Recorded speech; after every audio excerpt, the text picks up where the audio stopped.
हाँ बच्चों, आप सभी का फिर से स्वागत है हमारे YouTube चैनल उदय मैथमेटिक्स क्लासेस में। कैसे हैं आप लोग? पढ़ाई अच्छी चल रही है? गर्मी का मौसम है, पानी ज़्यादा पीना है, सुबह जल्दी उठिए, शाम को कोशिश कीजिए जल्दी सोने का, और सुपाच्य भोजन कीजिए। ग्रीन वेजिटेबल्स अवश्य लीजिए खाने में, कर्ड आजकल ज़रूर लीजिए, जूसेस, फ्रूट्स, ये सारी चीज़ें अवश्य लीजिए अपने खाने में। सैलेड्स हैं, ग्रीन वेजिटेबल्स हैं, ककड़ी, खीरा वगैरह। आज के मौसम में मैंगोज, फलों का राजा मैंगो का आजकल सीजन है, उसे भी आप खाइए, लेकिन ज़रूरत से ज़्यादा नहीं खाइए, क्योंकि वो कार्बाइड से पकाया अगर हो तो फिर पेट खराब हो जाएगा। और कोई भी चीज़ ज़रूरत से ज़्यादा नहीं खानी चाहिए। दिन में 1 या 2 आम खाइए अच्छे क्वालिटी के, और अपना ख्याल रखिए।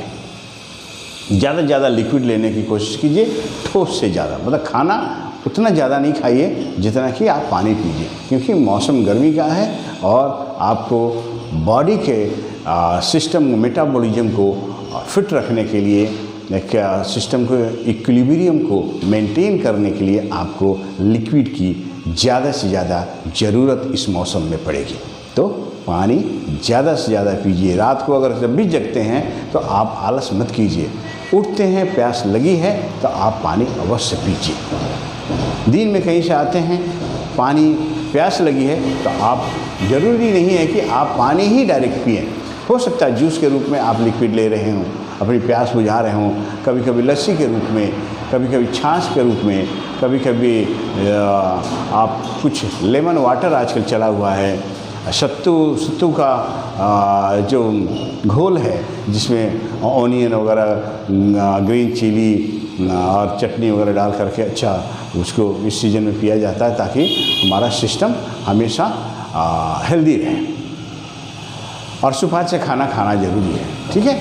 मसाले और ऑयली तले हुए चीज़ों से आप परहेज कीजिए, बचिए। खाइए अगर आपको लगता है कि बहुत ज़रूरी है, अच्छा आपको आपके सिस्टम को, आपको टेस्ट को, आपको जो ललक को मिटाता है, तो आप खाइए, लेकिन पिक करके 1 या 2-3 पीस हल्का सा खाइए, लेकिन अवॉइड कीजिए इस मौसम में खासकर ये सारे चीज़ें नहीं खाइए। मीन्स जो तली हुई चीज़ें हैं, मसालेदार हैं, इनको अवॉइड कीजिए ज़्यादा से ज़्यादा। तो बच्चों, जैसा कि आपको इंतज़ार होगा मेरी कहानी का, हम टॉपिक शुरू करने से पहले एक छोटी सी इंस्पायरिंग कहानी अवश्य चर्चा करते हैं।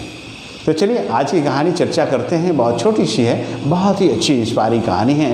एक राजा हुआ करते थे एक समय में, और उनके यहाँ कोई विदेशी मेहमान आया, और वो मेहमान उनको एक बहुत खूबसूरत सुंदर सा पत्थर उनको गिफ्ट किया। उनको वो पत्थर इतना अच्छा लगा कि वो राजा, उन्होंने क्या प्लान किया उस पत्थर के बारे में, इसकी भगवान विष्णु की मूर्ति बनाकर स्थापित करूंगा एक मंदिर के अंदर। तो अपने मंत्रीगण को बुलाया और उन्होंने अपने मन की इच्छा जाहिर की कि इस पत्थर से भगवान विष्णु की मूर्ति बनाई जाए और इसे स्थापित करने का प्रबंध किया जाए। तो उन्होंने एक उस शहर के, उस राज्य के सबसे होनहार जो मूर्तिकार थे उनको बुलाया और बताया कि ये पत्थर लीजिए, ये राजा साहब का आदेश है कि इस पत्थर से भगवान विष्णु की मूर्ति बनाई जाए और इसे स्थापित की जाए। वो मूर्तिकार खुश हुआ और उसके बदले में 50 सोने की असरफियाँ उनको दी जाएगी इस मेहनताना के रूप में। तो क्या किया मूर्तिकार ने, उसको पत्थर मिला और अपना काम उन्होंने शुरू किया। छेनी हथौड़ी से पहले पत्थर को तोड़ना शुरू किया। पत्थर को जैसे ही वो वार करता था छेनी हथौड़ी से, वो पत्थर नहीं टूटता था। बहुत बार कोशिश किया उस मूर्तिकार ने उस पत्थर को तोड़ने की, लेकिन वो पत्थर आखिरकार नहीं टूटा। और वो उनको लगा कि इतनी बार, 50 बार करीब हमने वार कर दिया, कोशिश किया, लेकिन ये पत्थर टूट नहीं रहा है, तो इसे मूर्ति में कैसे तब्दील करेंगे।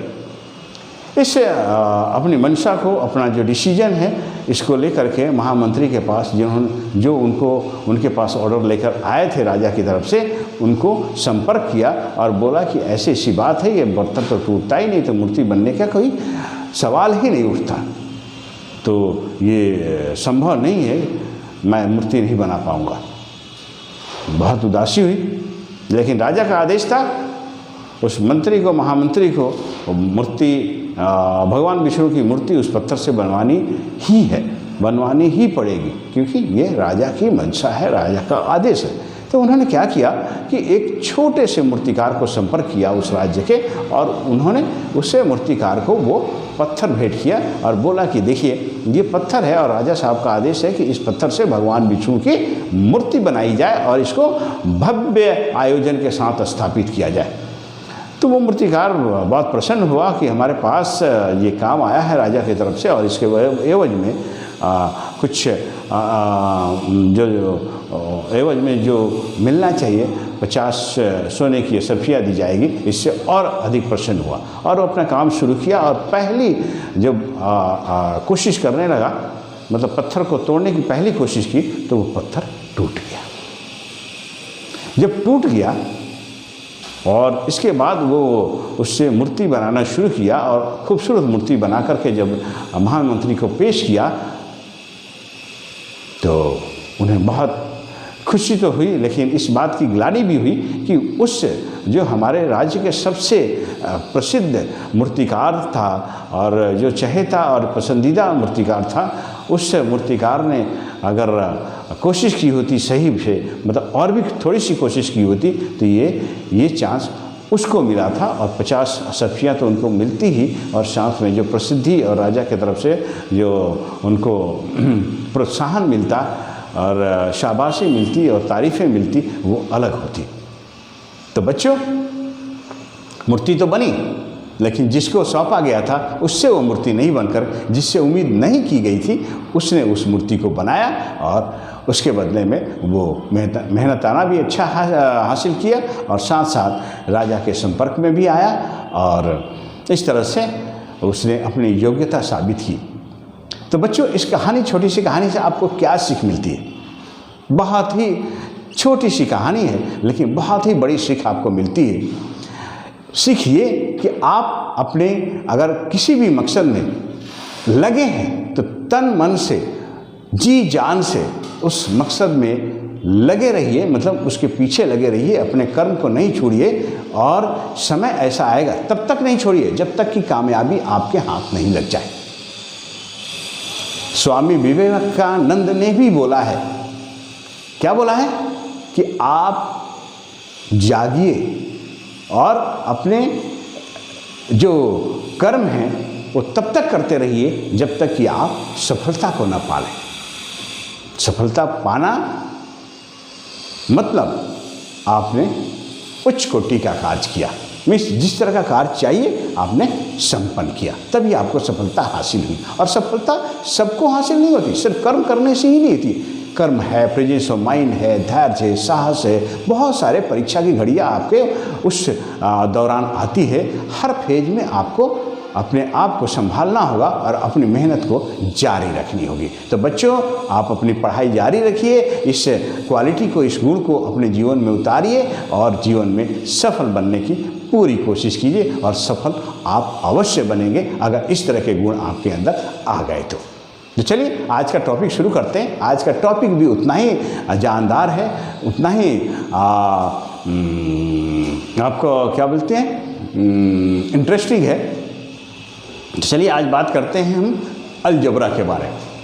नाम सुना आपने अलजबरा के बारे में, जिसे हिंदी में बीज गणित भी कहते हैं। बीज गणित वो क्या होता है, इसका डिफिनीशन हम जानते हैं और साथ साथ इसके ऑपरेशंस भी जानते हैं कि अलजबरा किन किन ऑपरेशन से को समेटे हुए हैं। Let's see what is definition of algebra. Algebra, when we are dealing with mathematical operation, when we are dealing with mathematical operation like addition, subtraction, multiplication and division in terms of variables rather than numerals। अगर हम mathematical operations, addition, subtraction, multiplication and division से deal करते हैं और इसमें variable से deal करते हैं, रादर देन, ना कि सिर्फ कांस्टेंट से, तो इस तरह के जो स्टडी को, इस तरह के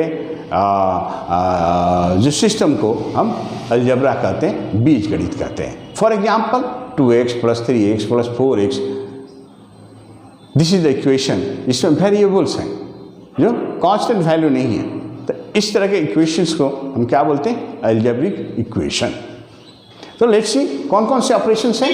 ऑपरेशंस है एडिशन है, सब्ट्रैक्शन है, मल्टीप्लिकेशन एंड डिवीजन है। ये 4 ऑपरेशंस हैं अलजेब्रा में। क्या क्या? Addition, subtraction, multiplication and division. तो लेट्स सी, अगर हम एडिशन की बात करें तो एडिशन के केस में क्या होता है? The sign remains the same. अगर प्लस और प्लस को अगर जोड़ते हैं तो हमारा साइन क्या होगा? प्लस ही होगा। जैसे 2 + 4, 2 + 4, 2 के आगे भी प्लस है और 4 के आगे भी प्लस है, मीन 2 + 4 = 6। वहीं अगर -2 और -4 को जोड़ते हैं तो क्या होगा? -2 + -4 = -6। साइन हमारा माइनस ही कैरी होगा, लेकिन जो न्यूमरल्स है वो ऐड हो जाएंगे। -2 एंड -4 दोनों को अगर जोड़ेंगे, ऐड करेंगे तो -6 सम होगा। Okay guys, got it? Now come to subtraction, rules of subtraction. The sign of the term to be deducted changes, that is plus becomes minus and minus becomes plus. हम जो घटाते हैं किसी भी चीज़ को, जैसे 2x + 3y में से अगर x + y डिडक्ट करना है तो x और y, x + y, तो जब माइनस करेंगे तो -x और -y हो जाएगा। ठीक है? तो जैसे हम 6 में से 4 को घटाना है, 6 में से 4 को घटाना है तो हम क्या करेंगे? 6 - 4, 6 - 4, 6 - 4 क्या होता है? 2। ठीक है? तो इस तरह से रूल्स ऑफ सब्ट्रैक्शन क्या कहलाता है कि प्लस है माइनस में कन्वर्ट हो जाएगा, सब्ट्रैक्ट करेंगे तब, और माइनस प्लस में कन्वर्ट हो जाएगा। ठीक है? तो अगर -4 से हम -2 को डिडक्ट करें तो कितना होगा? -2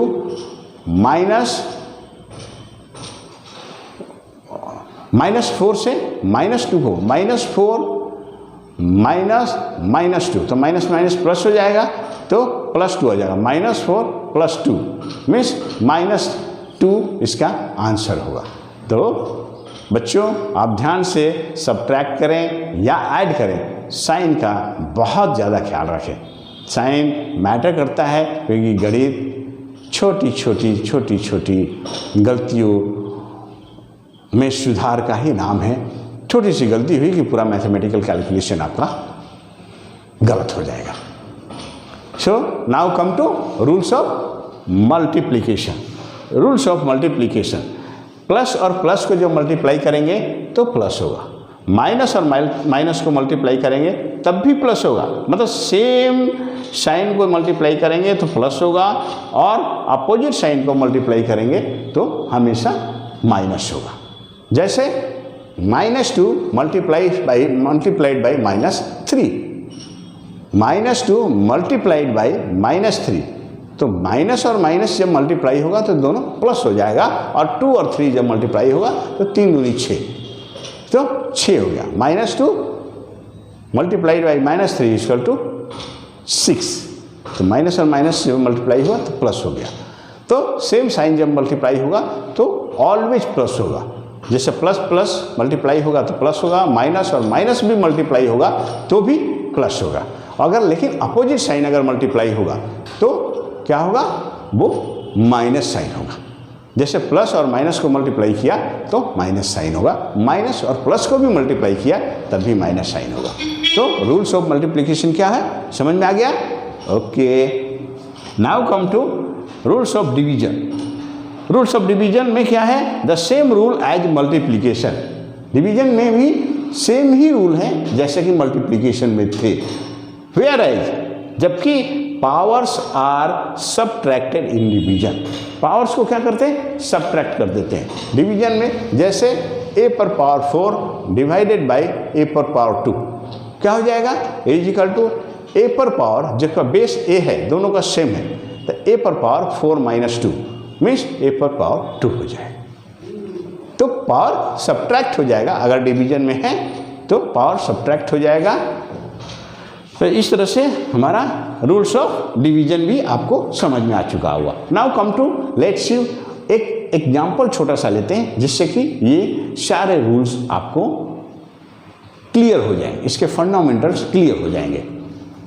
now subtract 6ab minus 12ab, minus 12ab से 6ab डिडक्ट करना है, तो क्या होगा, माइनस 12ab माइनस 6ab, क्योंकि यहाँ सब्ट्रैक्ट करना है, ये माइनस होगा और 6ab होगा, तो माइनस और माइनस जब भी जुटेगा, जब भी कैलकुलेट होगा तो माइनस माइनस ऐड हो जाएगा, लेकिन साइन माइनस ही कैरी हो जाएगा, तो 12 और 6 मिलकर के 18ab हो गया, 18ab। तो guys rules of addition, rules of subtraction, rules of multiplication and rules of division, ये चारों रूल्स के बारे में आपका फंडामेंटल क्लियर हो चुका होगा, ऐसा मुझे उम्मीद है। एम आई राइट? ओके, मुझे सुनाई दे रहा है कि आप बोल रहे हैं कि हाँ समझ में आ चुका, और हम अभ्यास करेंगे, हम कोशिश करेंगे, रिवाइज करेंगे, और इस तरह के इस अलजेब्रा पर बेस्ड क्वेश्चंस हम ट्राई करेंगे, और जो भी आपको परेशानी होगी, जो भी हमें परेशानी होगी, हम लिख भेजेंगे आपको कमेंट में, ऐसा मुझे सुनाई दे रहा है। I am getting your voice. I am right guys? Okay, हमें उम्मीद है कि आपको हमारा ये वीडियो बहुत पसंद आया होगा। आप इसे लाइक कीजिए, अपने दोस्तों में शेयर कीजिए, और अगर पहली बार इस वीडियो को देख रहे हैं तो हमारे चैनल उदय मैथमेटिक्स क्लासेस को सब्सक्राइब करना ना भूलें। सब्सक्राइब कीजिए, इससे आपको हमारा वीडियो सबसे पहले देखने को मिलेगा। तो बच्चों, आज के लिए बस इतना ही। हमें और हमारी पूरी टीम को इजाज़त दीजिए। Bye and take care.